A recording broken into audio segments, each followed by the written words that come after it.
मेरी 5 बेटियां थी। कुछ दिन बाद फिर से मैं प्रेग्नेंट हो गई। मेरे पति कनाडा जाने लगे। मेरे पति को बेटा चाहिए था, तो उन्होंने कहा कि अगर इस बार बेटी हुई तो उसे जिंदा दफन कर देना और बेटा हुआ तो रख लेना। बेटी पैदा हुई तो मैं गरीब औरत को दे दी। 20 साल बाद पति वापस आए तो गरीब औरत के साथ खूबसूरत लड़की को देखकर उस पर आशिक हो गए और उसी रात उस लड़की के साथ 5 बेटियों की माँ होना कोई मामूली बात नहीं होती। सबसे ज्यादा मुश्किल तब बढ़ती है जब पति ही बेटियों से नफरत करता। पहली बेटी पैदा हुई तो ससुराल वालों ने झूठी मोहब्बत की दुआ दे दी, मगर एक के बाद एक बेटी की भी पैदा होना ससुराल वालों ने मेरा जीना मुश्किल कर दिया था और मुझसे मुंह मोड़ लिया था। शायद गांव में रहती थी, वहां पर एक औरत को सम्मान तभी दिया जाता था जब बेटियों के साथ साथ बेटों को भी जन्म दे। जब मेरे यहाँ चौथी बेटी पैदा हुई तो पति ने उस बेटी को देखना भी गवारा न किया। नंद और सास मुझे अस्पताल में अकेला छोड़कर वापस आ गई। जब तबीयत कुछ ठीक हुई तो अपनी फूल सी बेटी को लेकर मैं खुद ही घर की तरफ बढ़ी। जब मैं अस्पताल से बाहर निकली तो एक गरीब औरत बाहर बैठी थी। मुझे देखकर खुश हुई और बच्ची को मांगने लगी। मैंने बच्ची को दे दिया, कहने लगी परेशान मत हो, एक दिन तुम्हारा पति तुम्हें जरूर अपनाएगा। मैं थोड़ा सा मुस्कुराई। घर आते ही मुझ पर मुसीबत टूट पड़ी थी। पति ने मेरा स्वागत थप्पड़ मार कर किया था। सास ने मुझे मेरी बेटी को लेकर बिस्तर पर पटकने के अंदाज में रखा और कामों को मेरे हाथ में पकड़ा दिया। मेरी देवरानी जो 2 बेटों की माँ थी, बात बात पर बेटों की माँ होने का रोब जमाया करती थी। मैं खामोश से सब्र का घूंट पीती रही। जिंदगी गुजारने लगी। मेरी बच्चियों को पापा और दादी के प्यार कभी नहीं मिला। अक्सर मैं सोचा करती थी, बेटियां भी तो भगवान की देन है, भगवान की बनाई हुई होती है। सब कुछ भगवान के हाथ में होता है। जिसे चाहे बेटा दे, जिसे चाहे बेटी दे, फिर क्यों इसका जिम्मेदार एक औरत को ठहराया जाता है। धीरे धीरे समय बीतता गया और मैं एक बार फिर से प्रेग्नेंट हो गई। 5 बेटियों के बाद अब मेरी है भी यही रही थी कि अब मुझे भगवान बेटा दे दे ताकि इस बार मैं सास और पति के भरोसे पर खड़ी उतर सकूं। समय जैसे जैसे गुजर रहा था, मेरा डर बढ़ते चला जा रहा था और मेरे पति कनाडा में काम करते थे। इस बार तो उसने साफ साफ कह दिया था कि अगर इस बार भी तुमने बच्ची को जन्म दिया तो मैं तुम्हें तलाक दे दूंगा। उनकी इस धमकी से मेरा शरीर कांपने लगा था। मैं पूरा दिन रोती रहती और भगवान से प्रार्थना करती रहती, पर शायद मेरी उम्मीद अभी ख़त्म नहीं हुई थी। उस अस्पताल में मुझे होश आया तो नर्स मेरे सर के पास खड़ी थी। मुझे होश आता देखकर मुस्कुराते हुए बोली, मुबारक हो, आपने एक प्यारी सी बेटी को जन्म दिया है। उसकी यह शब्द मैं सदमे में आ चुकी थी। मेरी आंखों से आंसू बह रहे थे। एक बार फिर मैं और मेरी बेटी एक खतरनाक पाप की सजा भुगतने जा रही थी। मेरा दिल बैठा जा रहा था, मेरी सांसें यहीं रुक जाए और मैं इस मुसीबत से बच जाऊं, मगर यह मुमकिन नहीं था। वह नन्ही गुड़िया रो रही थी। मैं उसे सीने से लगाकर रो रही थी। काश मैं किसी और के यहाँ जन्म ले लेती होती, यह बेटे की सूरत मेरी गोद में डाल दी जाती, लेकिन मैं भगवान की राय में राजी थी। यह 5 फूल मेरी जैसी जान से भी बढ़कर थी, मगर अब मैं पति और से सांस से तंग आ चुकी थी। असल के बाहर बैठी औरत मेरी हालत देखकर इस बार उसने बच्ची को नहीं मांगा था, बल्कि दुआ देते हुए बोली, भगवान से कभी उम्मीद मत छोड़ना, बहुत जल्द तुम्हारे दिन फिर जाएंगे। मैं दर्द की सांस खींचती हुई सर को हिलाई। रात के 11:30 बज चुके थे जब मैं रिक्शा में बैठकर अकेले घर तक पहुंची थी। मेरा शरीर कांप रहा था। मैं हिम्मत करके दरवाजे पर आई। 1 बार 2 बार, यहाँ तक कि 1 घंटा गुजर चुका था, मगर किसी ने आकर दरवाज़ा नहीं खोला। अंदर से मेरी बेटियों की रोने की आवाज़ आ रही थी। अंधेरा हो चुका था, मगर किसी ने भी दरवाज़ा टैक लगाई बैठी रही। आधी रात को मुझे दरवाज़ा खोलने की आवाज़ आई। मैं झट से उठकर खड़ी हो गई। दरवाज़ा मेरी बड़ी बेटी ने खोला था। मैं फौरन अंदर आई और उसे लिपट कर रोने लगी। मेरे ना होने पर उन चारों ने न जाने कौन कौन से जुल्म सहन किए होंगे। मेरा पति बेखबर सो रहा था। मैं खामोशी से अपनी 5वीं बेटी के साथ कमरे में जाकर सो गई। कमजोरी और थकान से मैं जल्दी गहरी नींद में सो गई। मेरी आंख तब खुली जब मेरे पति सुरेश ने मुझे मेरे बालों से पकड़कर उठाया था। मैं पहली बार उसका गुस्सा अच्छी से मुझे डर लगने लगा था। ऐसे लगता था जैसे मुझे जान से भी मार डालेगा। सुरेश मुझे खींचता हुआ कमरे से बाहर लेकर आया। मेरी बेटी देखकर रोने लगी, जबकि उन्हें सास का चुप करवाने लगी। मेरे पति बोला, किसके कहने से तुम इस घर में दाखिल हुई हो? मेरे घर के दरवाजे अब तुम्हारे लिए हमेशा के लिए बंद हो गए हैं। अपनी बेटियों को लो और मेरे घर से निकल जाओ। सास भी मेरी बेटियों को धक्के देकर घर से निकालने लगी। मेरे हाथ जोड़कर विनती करती रही, कदमों में गिर गई। यह घर मेरा सब कुछ है। मैं 5 बेटियों को लेकर आखिर कहाँ जाती? मेरा पति घर से हमें निकाल चुका था। मैं बेटियों के साथ वहीं दरवाजे पर बैठी रो रही थी कि तभी मुझे सास के चिल्लाने की आवाज़ आई और फिर मेरे पति की आवाज़ सुनकर मुझे कुछ दुर्घटना का एहसास हुआ। मेरी सास पाँव फिसलकर गिर चुकी थी और उनका सर किसी चीज़ से लगकर फट चुका था। मेरे पति हड़बड़ा कर रोते हुए अपनी माँ को डॉक्टर के पास ले जाने लगे, मगर कुछ देर बाद ही बहुत दूर बुरी खबर मिली कि सास के सर पर गहरी चोट लगने की वजह से मौत हो चुकी है। भले ही मेरे पति ने मेरे और मेरी बेटियों के साथ अच्छा नहीं किया था, मगर उसे वक्त उन्हें तकलीफ में देखकर मैं उनका गम बांटने लगी। रिश्तेदार दूर दूर से हमारे यहाँ सास को देखने के लिए आ रहे थे, इसलिए पति ने मुझे दोबारा घर से जाने की बात नहीं की थी। वक्त गुजरता गया और सुरेश का व्यवहार पहले से कुछ बेहतर होता। 4 माह हो चुके हैं और अब मुझे वापस कनाडा भी जाना है। मैं कनाडा जाने से पहले दूसरी शादी करना चाहता हूँ, क्योंकि तुम तो बेटियाँ पैदा करने की मशीन बनी बैठी हो। यही ख्वाहिश मेरी माँ भी दिल में समाये दुनिया से चली गई। पति का यह शब्द मेरा खून खोला दिया था। पहले की मुसीबत कम थी क्या जो अब मेरे सर पर सोतन भी लाना चाहते थे? मैं उन्हें समझने लगी, मगर वह उल्टा सोच रखने वाले इंसान मेरी बात कहाँ सुनते हैं। उस रात मैं बहुत रोई। मुझे मेरी ज़िंदगी का एक बोझ लगने लगी थी। मेरा दिल चाहा कि मैं खुद को इस दुनिया से आज़ाद कर दूं, मगर जब ख्याल अपनी बेटियों का आता तो फिर इस इरादे को भुला देती। सुबह हुई तो मेरा शरीर बुखार से तड़प रहा था। पहले तो पति ने ध्यान नहीं दिया, मगर जब मेरी तबीयत ज़्यादा बिगड़ने लगी तो मुझे डॉक्टर के पास ले गया। मुझे हैरानी तब हुई जब डॉक्टर ने कहा कि आप माँ बनने वाली है। उसके यह शब्द मुझे कोई खुशी नहीं दे रही थी, बल्कि उल्टा मेरी मुसीबतें बढ़ा रहे थे। मेरे पति को आज रात वापस कनाडा जाना था। जब उनसे यह खबर सुनी तो खामोशी से मुझे घर ले आया।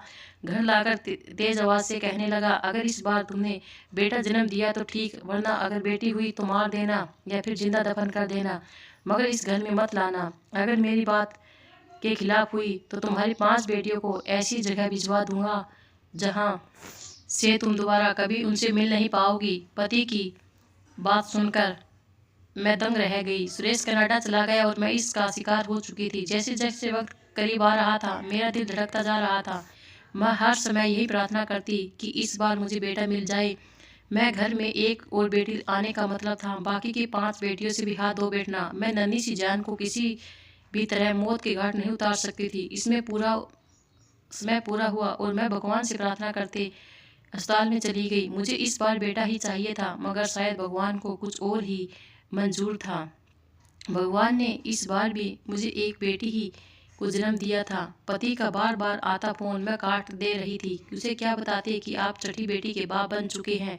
मेरे लिए बिल्कुल भी आसान नहीं था, मगर अब मैं दिल पर पत्थर रखकर फैसला कर चुकी थी कि इस बेटी को अपने साथ नहीं ले जाऊंगी। मैं इस मासूम बच्ची को मारने का सोच भी नहीं सकती थी और ना ही उसे जिंदा दफन कर सकती थी। मुझे कोई बीच का रास्ता निकालना था और यह काम शायद मेरे लिए दुनिया का सबसे मुश्किल काम था। मैं अस्पताल से बाहर निकली, सामने वहीं गरीब औरत बैठी थी। न जाने उस वक्त मैं दिमाग में क्या सोचा, मैंने उस गरीब औरत को अपने साथ ले लिया और उसे हटकर दूसरी जगह पर लेकर चली गई। वह औरत, मगर जो बात मैंने उससे कहा उसे सुनकर वह एक टक मुझे देखने लगी। कुछ देर खामोश रहने के बाद उसने हाँ में सर हिलाया और मेरी बेटी को मेरी गोद से उठा लिया। मेरे दिल उस वक्त टुकड़ों में बट गया था। एक माँ के लिए अपने बच्चों को खुद से जुदा करना बिल्कुल आसान नहीं होता। मैं दिल पर पत्थर रखकर घर की तरफ वापस आ गई। घर पहुंचते ही सुरेश का फोन आया। शायद वह मेरे जवाब का इंतजार कर रहा था। मैं डरते हुए उसे बताया कि मैं एक बेटी को जन्म दिया है। सुरेश उसके जवाब में कुछ ना बोला और कुछ देर बाद वह फोन काट चुका था। समय गुजरता गया और सुरेश को गए हुए 4 साल बीत गए थे। इस दौरान वह एक बार भी वापस श्रीनगर नहीं आए थे और ना ही मुझसे कभी बात करने की कोशिश की थी। हर महीने पैसे जरूर भिजवा दिया करते थे। इस पर मेरा और मेरी बेटियों का गुजारा हो जाया करता था। मुझे दोबारा वह गरीब औरत कहीं नजर नहीं आई और मेरी 5 बेटियां मेरे पास मौजूद थी, मगर मुझे रह रहकर उस बच्चे की याद दिल सताती रहती थी जिससे मैंने 4 साल पहले एक गरीब औरत को दे दिया था। अब तो लोग तरह तरह की बातें करने लगे थे। कुछ का कहना था कि सुरेश कनाडा में किसी दूसरी लड़की से शादी कर ली है। मेरे सभी रिश्तेदार बातें बना रहे थे कि सुरेश की दूसरी पत्नी से बेटा बेटा पैदा हुआ है। इन लोगों की बातों ने मुझे परेशान कर दिया था। मैं जब भी पति को कॉल करती वह मेरा फ़ोन नहीं उठाते थे। अब तो उन्होंने पैसे भेजना भी बंद कर दिया था। अब भीख मांगने की जो नौबत आ चुकी थी। जब घर में पूरे खाने पीने की चीज़ खत्म हो गई थी तो मैं खुद काम करने का फैसला किया। जहाँ भी मैं काम मांगने जाती, जो लोग मेरा मजाक उड़ाते कि पति कनाडा में लाखों कमा रहा है और यहाँ पत्नी नौकरानी का काम कर रही है। पति का इंतजार करते करते 20 साल बीत गए। मैंने अपनी 4 बेटियों की शादी कर दी थी।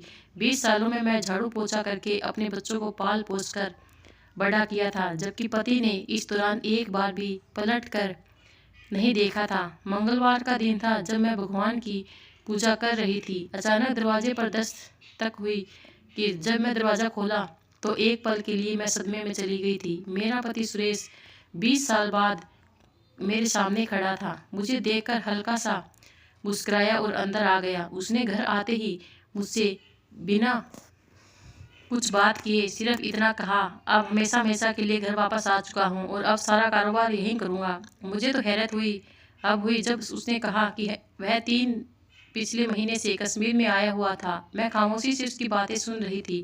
वह अपनी बैग से कपड़े निकाल कर फ्रेश होने चला गया। 20 सालों में मुझे सुरेश के बिना जीने की आदत हो चुकी थी, मगर तकलीफ तो तब हुई जब उसने आकर एक बार भी अपनी बेटियों के बारे में न पूछा और ना ही मुझे यह पूछा कि इन 20 सालों में मैं कैसे अपना पेट भर रहा।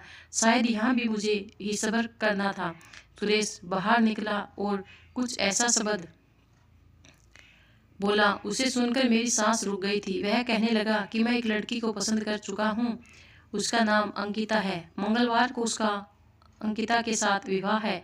वह मुझे बात पर एक दोबारा घर से जा चुका था। मैं उसे जाता देखती रह गई, क्योंकि कोई इस हद तक भी लापरवाह हो सकता है। उसकी बेटी उसकी मोहब्बत के लिए तरस रही थी, मगर उसे कोई परवाह नहीं थी। मंगलवार का दिन भी आ चुका था। घर को दुल्हन की तरह सजा दिया गया। मेरी बेटियां खामोशी से एक कमरे में छुपा कर बैठी गई। उन्हें इस शादी से कोई दिलचस्पी नहीं थी। सुरेश बहुत खुश था। मुझे बताने लगा कि अंकिता अपनी माँ के साथ यहीं आ रही है, यहीं पर उसका विवाह होगा और फिर अगले ही हफ्ते मैं अंकिता के साथ वापस कनाडा चला जाऊंगा। मेरा सब्र का घूंट खत्म हो चुका था, लेकिन मेरी चुप ही रहना मेरी बेहतरीन जवाब था। मैं खामोशी से इस महफिल से दूर जाकर अपनी हमेशा के कामों में लग गई। मैं बहुत मुश्किल से अपने आंसू रोक रही थी। दोनों माँ बेटी हमारे घर में आ चुकी थी। विवाह शुरू होने से खुशी देर बाकी था। जब सुरेश ने मुझे ठंडा पानी लाने को कहा, मैं खामोशी से सर झुकाकर जब उसके कमरे में गई तो वह लड़की सामने बैठी थी जिसे सुरेश का विवाह होने वाला था। उसे देखकर मेरे पैरों तले से जमीन निकल गई थी। उस लड़की की उम्र 18-19 साल थी, जो अपनी नज़रों से बार बार मुझे देख रही थी, जबकि वहीं दूसरी तरफ मेरा पति उस लड़की की माँ को पैसे पकड़ाते हुए ना जाने क्या बातें कर रहा था। पैसों की भीड़ में आज एक औरत ने मासूम लड़की का चेहरा नहीं दिख रहा था। तभी सुरेश की कॉल आई और वह खामोशी से कमरे से चला गया। मैं जब उस लड़की की माँ को देखा तो मुझे लगा कि मैं इन्हें पहले भी कहीं देख चुकी हूँ, मगर कहाँ, यह याद नहीं आ रहा था। वह औरत भी बार बार मुझे ही घूर रही थी। मैं जल्दी से कमरे से निकल आई और अपने दिमाग पर जोर देने लगी। पंडित आ चुके थे। तभी मेरे दिमाग में ख्याल आया और मेरे होश उड़ गए। यह कैसी मुसीबतें टूटने वाली थी। मेरा शरीर सुन्न होने लगा था। तब मैं बाहर निकली और जाकर अंकिता की माँ को पकड़कर अपने सामने किया। मैं उसे देखकर बोली कि तुम वही औरत हो ना जिसे मैं अपनी बेटी दी थी। मेरी बात सुनकर वह हक्की बक्की रह गई और बोली, हाँ मैं वही हूँ, मगर तुम कौन हो? सुरेश नज़रों से हमें देख रहा था। मैं गुस्से से बोली कि मैं वही औरत हूँ जिसने 20 साल पहले अपनी इसी पति के डर से अपनी बेटी को तुम्हारे हवाले किया था। यह खबर किसी पाप की तरह गिरी थी। सुरेश घबराया हुआ था। वह औरत सीने पर हाथ रखकर जमीन पर बैठ चुकी थी, जबकि अंकिता हाथ से मुझे देखने लगी। जब उस सुरेश होश में लौटा तो उसे औरत से सवाल करने लगा। वह औरत अब मालदार हो चुकी थी, लेकिन मेरी बात को सच मान गई। अंकिता मेरी और सुरेश की बेटी है। अगर एक पल भी देर हो जाती तो न जाने कौन सी मुसीबत टूट पड़ती।